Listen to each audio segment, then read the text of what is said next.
Novak and his team filed the same type of documents as those 25 other tennis players, and they didn't have any problems, just Novak.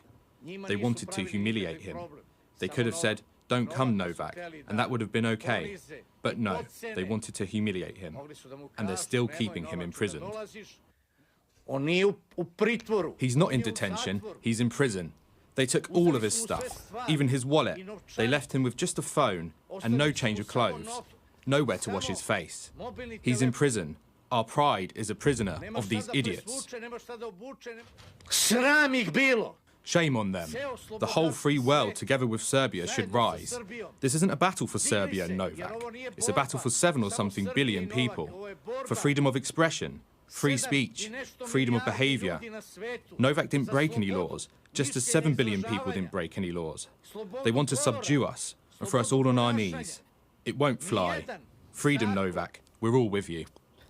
What an amazing speech. I mean, it really could not have been said any better than that.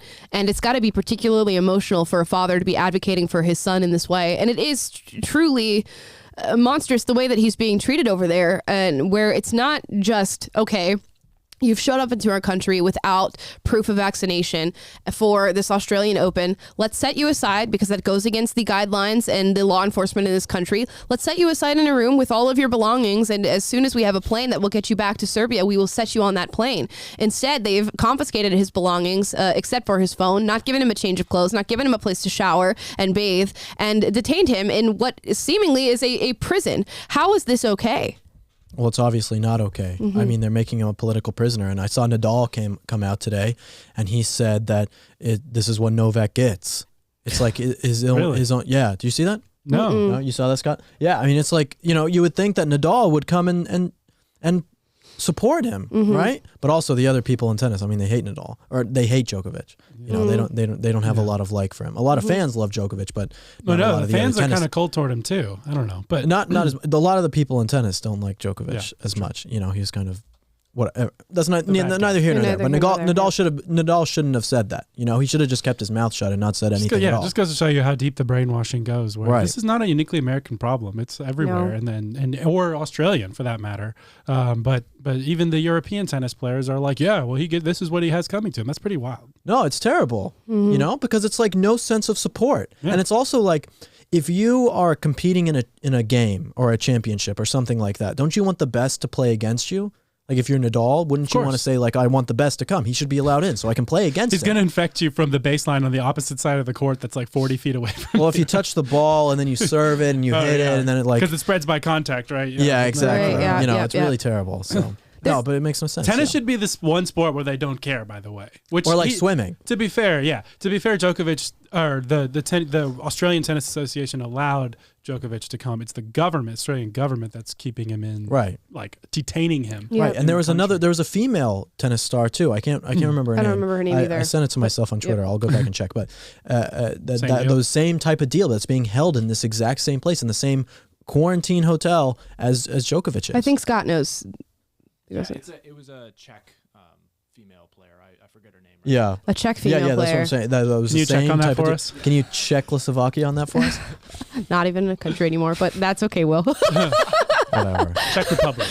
Yes, it's the Czech Republic. No, Czechoslovakia. Look, I will say, by the way, like, I think it's so cool to hear Djokovic's dad talk like this, because, like, I think these, especially the older ones, the Eastern European people know what's up with tyranny. Yes. Oh, for sure. It had to do with the Soviet Union. And so you hear him, he's like talking about freedom of speech and the freedom to exert yourself and your individuality. Like they know what's up. They've seen the real thing. And I think so much of the West, like in countries like Spain and Nadal, and the US and Australia, we've gotten so soft about all this stuff because we just take our freedom and liberty for granted and don't have any idea what tyranny can do. So it takes someone like Nadal's dad or Djokovic's dad to just stand up and say the obvious thing. Yeah. I wish my mom, she always watches the show. Mom, if you're watching, if this happens to me, you better get on TV and start supporting me. Step up, Will's mama. Step up, Mom. I need that, okay? But the lady's name is Renata Vorakova. is the one who joins Djokovic in this prison. You know, I'm going. You said a really good point, Taylor. I mean, I'm going to Hungary and Romania when I'm going to speak in Europe. I'm going to Hungary and Romania to speak, 2 Eastern European countries that have dealt with some of the hardest tyranny in the world. And I've been talking to these guys. I just talked to the Romanians this morning, and they're like, "Thank you. Like, please come and tell these people about America and the freedom, and like how Christianity like plays into the freedoms and the way that your country was created. Like, it's amazing." Like, isn't it sad you have to go over there now and be like, yeah, well, our country kind of hates freedom now, but Right. I know. I have to be. it like, was great. I promise. Yeah. I'm still trying. Yeah.